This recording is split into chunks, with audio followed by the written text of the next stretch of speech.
ধোপে tickle না সওয়াল। আরাবুল ইসলামকে 21শে ফেব্রুয়ারি পর্যন্ত পুলিশ হেফাজতে নির্দেশ দিল আদালত। ভাঙড়ের তৃণমূল নেতা আরাবুল ইসলামকে 21শে ফেব্রুয়ারি পর্যন্ত পুলিশ হেফাজতে পাঠালো আদালত। আরাবুলের আইনজীবী এই বলে জামিনে সওয়াল করেন যে আরাবুল ইসলাম একজন সমাজসেবী, একজন রাজনৈতিক নেতা, তিনি পালিয়ে যাওয়ার লোক নন। কিন্তু তারপরেও সেই সওয়াল আদালতে ধোপে টিকল না। উল্টো দিকে ঘটনার দিন নেতৃত্বে ছিলেন আরাবুল ইসলাম। অস্ত্র উদ্ধার করতে হবে বলে বারুইপুর আদালতে পাল্টা সওয়াল করেন সরকারি আইনজীবী। দুপক্ষের সওয়াল জবাব শোনার পর 21 তারিখ পর্যন্ত 21শে ফেব্রুয়ারি পর্যন্ত পুলিশ হেফাজতে নির্দেশ ভাঙড়ের তৃণমূল নেতা আরাবুল ইসলামকে।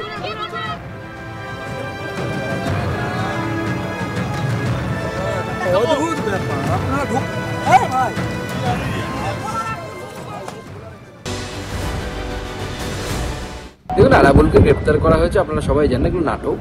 এই নাটক করা হচ্ছে এই জন্য যে যখন এই নির্বাচন কমিশনের একটা টিম আসবে কিছুদিনের মধ্যে, আপনারা জানেন, তারা প্রত্যেক থানা ওয়াইজ দেখে যে কাদের বিরুদ্ধে কি পেন্ডিং কেস আছে, তাদেরকে অ্যারেস্ট করার কথা বলে তারা। তো তাদেরকে বোকা বানানোর জন্য আগে অ্যারেস্ট করে নেওয়া হয়েছে, মানে আরামে জেল কাস্টডিতে রাখা হবে, খাওয়া দাওয়া নাচ গান দিয়ে, তারপরে জামিন করিয়ে দেওয়া হবে খুব তাড়াতাড়ি। তারপরে সে এসে আবার যথারীতি দাপাদাপি করবে, ভোট লুট করবে, যা করে এরা। এ ব্যাপারে কোনো মন্তব্য করব না আমরা, এটা স্থানীয় পুলিশ প্রশাসনের ব্যাপার।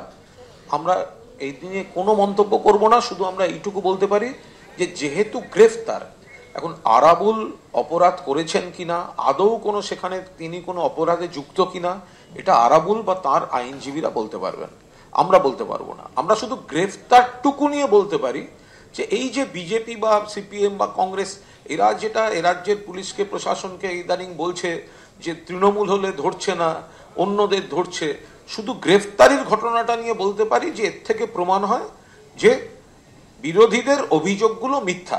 কিন্তু আরাবুল আদৌ কি করেছেন না করেছেন এ ব্যাপারে আমাদের কোনো ধারণা নেই। এটা আরাবুল এবং তার আইনজীবীরা বলতে পারবেন। বিকেল থেকে আমরা যে ছবি দেখতে পেয়েছি, সন্দেশখালী থানার সামনে মহিলারা তারা বিক্ষোভ দেখিয়েছেন, অবস্থান করেছেন, তারা মিছিল করে থানার সামনে আসেন। তারা যেখানে তাদের একটাই দাবি, অবিলম্বে দুষ্কৃতীদের গ্রেপ্তার করতে হবে, আর স্থানীয় যাদেরকে গ্রেপ্তার করা হয়েছে তাদেরকে ছেড়ে দিতে হবে। পুলিশের তরফ থেকেও সেখানে সতর্ক বার্তা দেওয়া হয়। এখন সেখানের কি পরিস্থিতি, অর্থাৎ সন্দেশখালী থানার সামনে এখন কি পরিস্থিতি, সরাসরি চলে যাব আমাদের প্রতিনিধি অরিত্রিক ভট্টাচার্য আমাদের সঙ্গে রয়েছে। অরিত্রিক, দেখো, এই মুহূর্তে বিক্ষোভ বন্ধ হয়েছে। আমি তোমাকে সন্দেশখালী থানার সামনে চত্বরের ছবিটা দেখিয়ে নেবো। এই মুহূর্তে যে বিক্ষোভ দেখাচ্ছিলেন মহিলারা, তারা এখান থেকে সরে গিয়েছেন পুলিশের সঙ্গে কথা বলার পর। তাদের কিন্তু দাবি তারা একটাই ছিল যে দুষ্কৃতীদের গ্রেফতার করতে হবে এবং যারা নিরপরাধ আটক হয়েছেন, আজকে 8 জনকে আটক করা হয়েছে, তাদের ছাড়ার দাবি রয়েছে। এবং এই মুহূর্তে যে ছবিটা উঠছে যে সন্দেশখালী থানায় পুলিশের উচ্চপদস্থ আধিকারিকরা এসে পৌঁছেছেন। উচ্চপদস্থ আধিকারিকরা তারা কিন্তু এখানে বৈঠক করছেন। এখানে ডিজি স্টেট ক্রাইম রেকর্ড ব্যুরোর সিদ্ধিনাথ গুপ্তা রয়েছেন, তিনি এসে পৌঁছেছেন, এবং আইজি অ্যাডমিনিস্ট্রেশন শ্রীশ্রাম ঝাঝারিয়া তিনিও এসে পৌঁছেছেন। দুজন অফিসার এসে পৌঁছেছেন, উচ্চপদস্থ আধিকারিক, এবং তাদের উপস্থিতিতে সন্দেশখালীর সম্পূর্ণ পরিস্থিতি নিয়ে কী পরিস্থিতি দাঁড়ালো, কিভাবে পুরো বিষয়টার মোকাবিলা করা যেতে পারে, কিভাবে গোটা ঘটনাক্রম যেভাবে দিনের পর দিন উত্তপ্ত হচ্ছে সেটাকে নিয়ন্ত্রণ করা যেতে পারে, সেই বিষয়ে বৈঠক চলছে। আর কিছুক্ষণ সেই বৈঠক চলবে। তবে যে বিক্ষোভ সন্দেশখালী থানার সামনে এতক্ষণ হচ্ছিল, সেই বিক্ষোভ এখন বন্ধ হয়েছে। তবে সারাদিন আজকে ঝরিয়াখালীতে যে পরিস্থিতি তৈরি হয়েছিল, সন্দেশখালীতে বিক্ষোভ, সবটা মিলিয়ে কিন্তু এই এলাকা অত্যন্ত উত্তপ্ত হয়েছিল, এবং সামগ্রিক বিষয়টা নিয়েই পুলিশের তরফ থেকে এই মুহূর্তে বৈঠক করা হচ্ছে। ধন্যবাদ অরিত্রিক।